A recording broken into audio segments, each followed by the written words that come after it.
Assalamualaikum.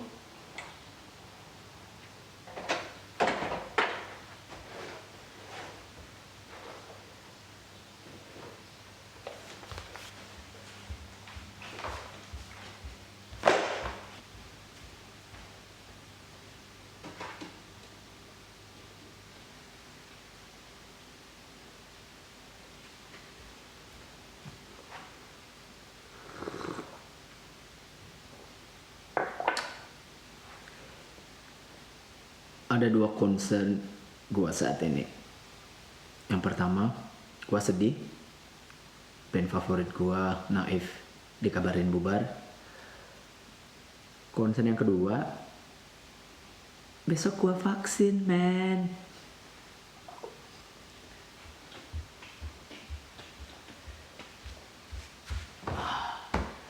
Yap, besok gue dapat termin atau appointment untuk vaksinasi Corona COVID-19. Rasanya tuh gimana ya jelasinnya ya, campur aduk.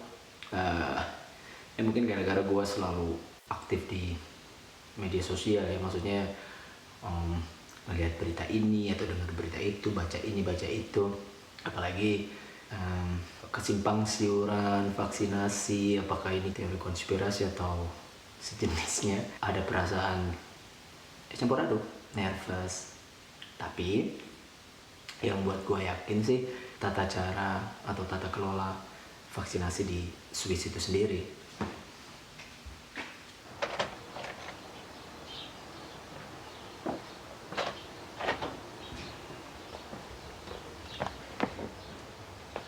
Gue sampai lupa. Yo sobat rantau, dimanapun kalian berada, semoga sehat selalu ya, dan tetap menjalankan protokol kesehatan dimanapun kalian berdomisili, tadi di Eropa, di Asia, Afrika, mungkin yang ada di Amerika, Australia, Kutub Utara mungkin lagi kedinginan sih, kayaknya nggak ada corona di sana ya. Sampai di mana gue tadi ya? Oh ya, tata kelola. Jadi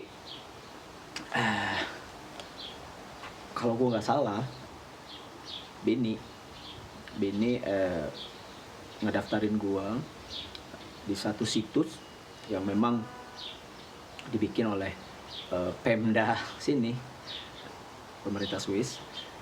Jadi namanya kalau nggak salah sih, biar gue nggak salah nih, voliscovidvaccine.ch.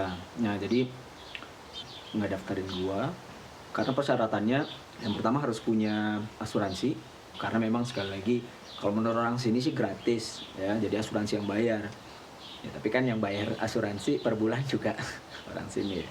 Jadi seperti itu, jadi setengah gratis lah. Yang jelas harus daftar, ada asuransi. Setelah itu lo nunggu deh.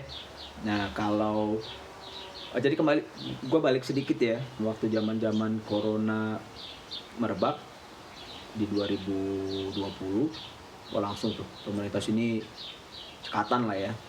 Karena kalau gue boleh bilang, pemerintah sini tuh punya rasa malu kalau misalnya nggak bisa nuntasin problem. Jadi determinasi pemerintah Swiss itu adalah harus bisa menghandle masalah.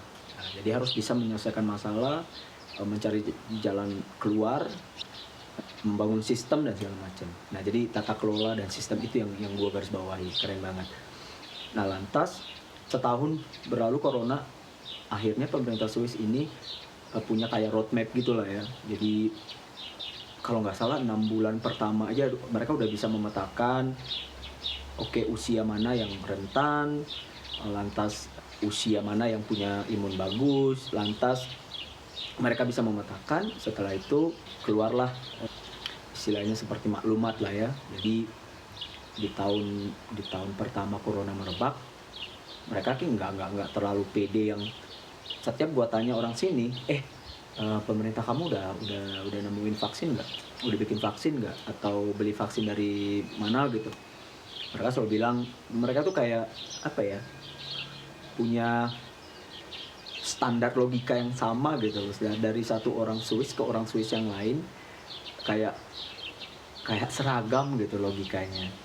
Jadi waktu mungkin kalau di Indonesia 6 bulan pertama corona sudah merebak, begitu percaya dirinya pemerintah kita bilang kalau kita sudah bisa bikin vaksin gitu, atau beli vaksin gitu. Nah, padahal menurut mereka sih minimum itu 9 sampai 11 bulan untuk bisa memproduksi vaksin. Dan long story short, akhirnya salah satu pabrik bio farma di Volis tempat gue tinggal, namanya Lonza, akhirnya mereka memproduksi vaksin untuk merek Swiss ya, Moderna, dan cukup top, peringkat kedua lah dari 5 besar gitu. Jadi yang pertama itu kan Pfizer, yang kedua Moderna, terus ada Aztec bla bla bla itu dari Inggris, dan ada Johnson Johnson, ada Sputnik, dan ada yang masuk 10 besar tuh yang beredar di Indonesia tuh Sinovac ya, dari Cina. Nah, akhirnya pertanyaannya adalah apakah gue dapat Moderna atau enggak. Nah, gue belum tahu, jadi besok. Cuma kalau dari pengalaman Bini, dia dapatnya Pfizer di suntikan pertama, lantas dosis kedua dia dapat Moderna kalau nggak salah, ya seperti itu. Nah, jadi gue nggak tahu nih besok apakah gue dapat Pfizer atau Moderna. Jadi kalau di Swiss sendiri mereka punya standar ya, artinya negara kaya. Jadi mereka beli yang nomor satu punya lah, satu dan dua gitu. Jadi rata-rata orang sini dapatnya Pfizer dan Moderna. Ini gue nggak tahu, lihat besok. Nah, sekali lagi kembali ke tata kelola tadi. Jadi daftar, lantas mereka minta nomor asuransi, dan setelah nunggu let's say kurang lebih sih 2 atau 3 minggu ya gue nunggu, akhirnya gue dapat temu janji atau janji vaksin. Nah, kenapa 2 minggu atau 3 minggu itu masuk lama? Karena ternyata setelah mereka memetakan, jadi yang mendapat prioritas pertama itu tenaga medis termasuk Bini, yang kedua lansia termasuk mertua. Jadi lucu nih, jadi gua sama mertua didaftarin bareng sama Bini.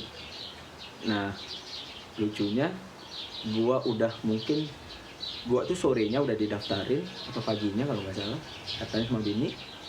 Nah, mertua malamnya 2 jam kemudian dapat terminnya, itu dia. Jadi apa istilahnya, prioritas, lansia prioritas. Dan sebelumnya juga beredar kabar kalau untuk orang biasa, maksudnya yang normal ya, itu Agustus.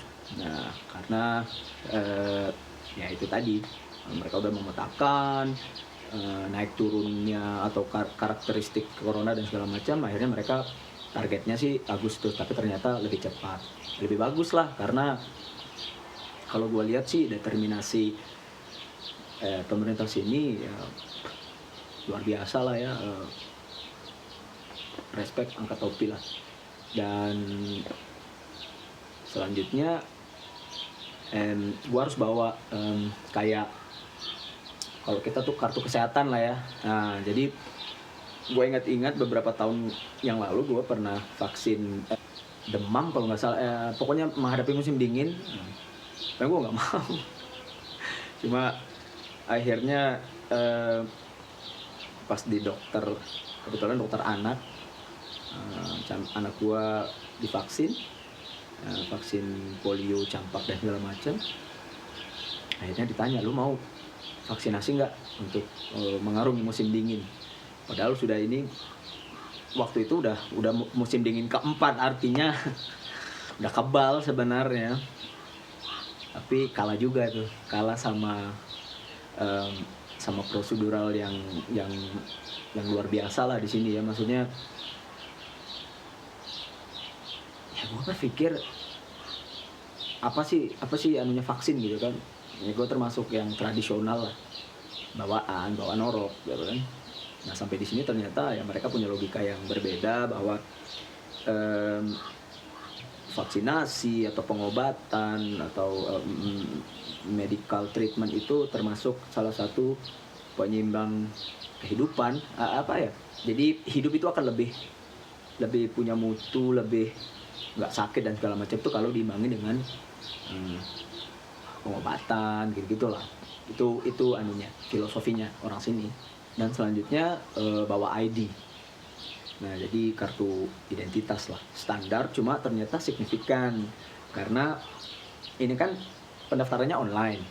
Jadi mereka nggak bisa ngelihat ya, ya mungkin nama tahu, cuma orang kan ya bisa beda misalnya fisiknya gitu kan. Nah, jadi untuk tidak akhirnya di apa istilahnya tertukar atau ada orang yang apa namanya disuruh orang lain, nah gitu-gitu, mencegah yang seperti itu. Jadi ID harus dibawa. Jadi yang pertama gue harus bawa kartu asuransi, yang kedua ID, yang ketiga kartu kesehatan.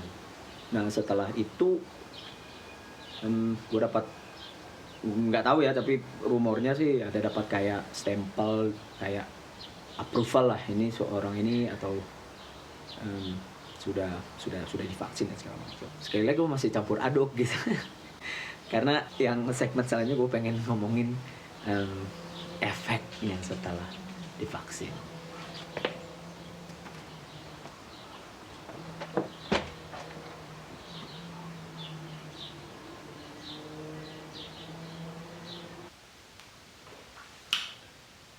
Soal efek samping relatif sih, tiap orang beda-beda. Ada yang dapat pusingnya, ada yang dapat mualnya, ada yang dapat tulang kayak ngilu, dipukuli gitu. Dan yang paling maksimum sih 3 hari maksimum ya. Jadi setelah itu bisa dikategorikan gejala berat.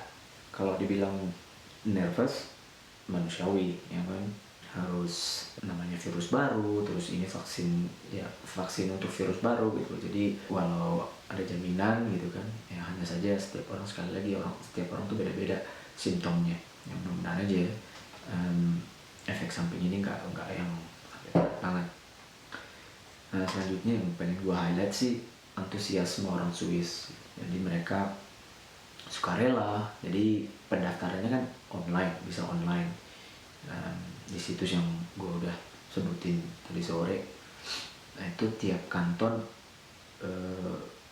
punya satu garis yang sama lah. Jadi tiap kanton itu membuka registrasi online. Nah jadi registrasi di website tersebut, gue rekapnya ya, registrasi, lantas kasih nomor asuransi, setelah itu nunggu janji, dan akhirnya kamu dapat biasanya email atau lewat SMS, per SMS atau per WhatsApp. Dan disitu udah dikasih tahu tanggal berapa dosis pertama, tanggal berapa dosis kedua, alamatnya di mana, terus jam berapa. Jadi udah sistem udah jalan lah ya kan. Jadi itu udah kayak template aja tuh gitu. Jadi bisa dikirim kemana saja kepada setiap pendaftar.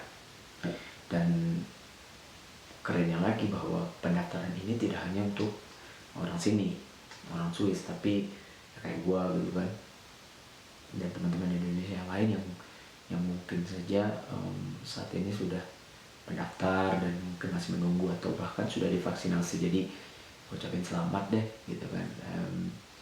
Karena menurut gua antusiasme ini patut dirayakan gitu, karena gua nggak tahu pasti juga desas-desusnya itu bisa jadi kayak paspor gitulah ya. Jadi kalau mau terbang kemana-mana, jadi udah istilahnya kayak jaminan gitu. Gua nggak tahu juga, ini cuma desas-desus aja. Ya mudah-mudahan bisa kayak gitu loh. Ya misalnya jadi paspor, alhamdulillah karena sudah vaksinasi kan. Tapi kalau misalnya nggak jadi paspor pun ya nggak masalah gitu. Yang pasti rasa nervous yang gue rasa dalam kadar normal lah, karena belum tahu situasinya seperti apa atau dapat vaksin apa gitu. Tapi ya mudah-mudahan besok bisa lebih jelas jawabannya. Dan barusan sebelum gue syuting ini, gue baca salah satu grup di di Forum Indonesia Swiss. Jadi orang-orang Indonesia punya komunitas di sini gitu, komunitas Facebook, dan salah satu membernya posting gitu di grup tersebut kalau dia bersama istrinya sudah menjalani vaksinasi.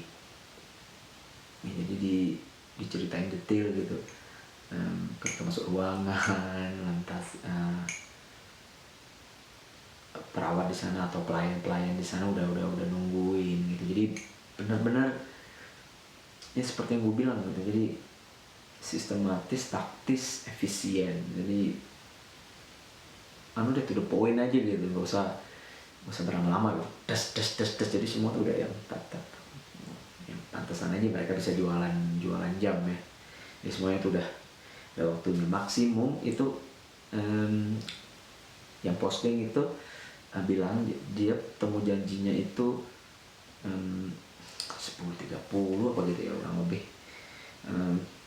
Lantas jadi kan dia tuh dapat SMS kan, dapat SMS atau email per WhatsApp gitu. Jadi kayak gue dapat per WhatsApp, jadi dicantumin jamnya segini mulai, jam segini selesai. Jadi misalnya gue dapat tuh 9.30, lantas 9.35 udah selesai. Dan itu juga kejadian sama yang posting di forum persaudaraan Indonesia Swiss di sini gitu. Jadi semua pelayanan tuh kayak TikTok gitu, TikTok dinamis gitu. Jadi nggak berhenti, jadi perputarannya tuh jelas dan targetnya akhirnya jelas gitu kan. Jadi dalam satu hari 5 menit kamu bisa vaksinasi orang. Ini kan efisien kan, jadi kayak rotasi gitu. Dan makin cepat rotasi biasanya lo bisa terbang. Mau apa gue? Oke, sampai di sini aja catatan si Rantau, Kak Surat di Rantau Session barengan gue Ganda. Pertimbangkan subscribe, share yang bagus-bagus dari channel gue, dan salam semangat, salam sehat buat semua sobat Rantau dimanapun berada ya, di ujung utara, kutub utara sampai kutub selatan, dari segaris katulistiwa. Semuanya deh, sehat selalu bro. Cus.